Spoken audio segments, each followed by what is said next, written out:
যাকাতুল ফিতর প্রসঙ্গে আর একটা হাদিস প্রসঙ্গে হাদিসটি উল্লেখ করা হয়েছে আনাস ইবনে মালিক قال قال رسول الله صلى الله عليه وسلم من خرج في طلب العلم كان في سبيل الله حتى يرجع رواه الترمذي وقال حديث حسن। উক্ত হাদিসটির মানে ও মতলব বর্ণনা করে বাধিত করবেন যে হাদিসের ভাবার্থ স্পষ্ট। আনাস রাদিয়াল্লাহু তাআলা আনহু থেকে বর্ণিত রাসূলুল্লাহ সাল্লাল্লাহু আলাইহি ওয়াসাল্লাম বলেছেন যে এখানে তলবের ইলম, এখানে যে ইলমের কথা বলা হয়েছে, যে ইলম মানে সাধারণত জ্ঞান, বিদ্যা, কিন্তু অত্র হাদিসে যে বিদ্যার কথা উল্লেখ করা হয়েছে এটা হলো শারঈ, কোরআন এবং সুন্নাহর ইলম। তো কোরআন এবং সুন্নাহ শিখার জন্য যে বের হবে সে আল্লাহর পথে থাকবে যতক্ষণ পর্যন্ত সে ফিরে না আসে। এ হাদিস সহিহ। এখানে ফি সাবিলিল্লাহ বলা হয়েছে আল্লাহর পথে, আবিদারি পথে। আল্লাহর পথ অনেকগুলো, আবিদারি আল্লাহর পথ, কিন্তু সাধারণভাবে আপনার ফি সাবিলিল্লাহ, ফি সাবিলিল্লাহ, সাবিলিল্লাহ, সাবিল মানে পথ, আর সাবিলুল্লাহ ফি হারফে জারের কারণে এখানে লিল্লাহ শব্দ এসেছে।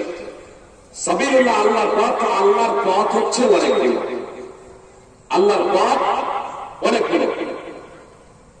বলবেন যে একটাই পথ মুহাম্মদ সাল্লাল্লাহু আলাইহি ওয়াসাল্লাম বললেন, এ প্রসঙ্গে আলোচনা করলেন, আবার বিস্তারিত সবাই বলবেন যে আসলে মানহাজ যে চলার পথ, এই পথটা হলো একটাই।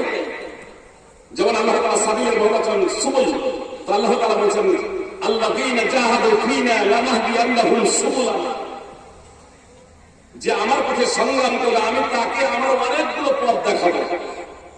অথচ সূরা আনকাবুতের আয়াতে আল্লাহ তাআলা কথা বলেছেন, আর সূরা আনামে আল্লাহ তাআলা বলেছেন ওয়া আন্না হাযা সিরাতি মুস্তাকিমা, এটা হচ্ছে আমার পথ, ফাত্তাবিউহু ওয়া লা তাত্তাবিউস সুবুল ফাতাফাররাকা বিকুম আন সাবিলি, এটা হচ্ছে আমার সরল পথ, এই পথে চলো। এখানে একটা পথের কথা উল্লেখ করছেন, বিভিন্ন পথে চলো না, বিভিন্ন পথে চললে তুমি পথভ্রষ্ট হয়ে যাবে।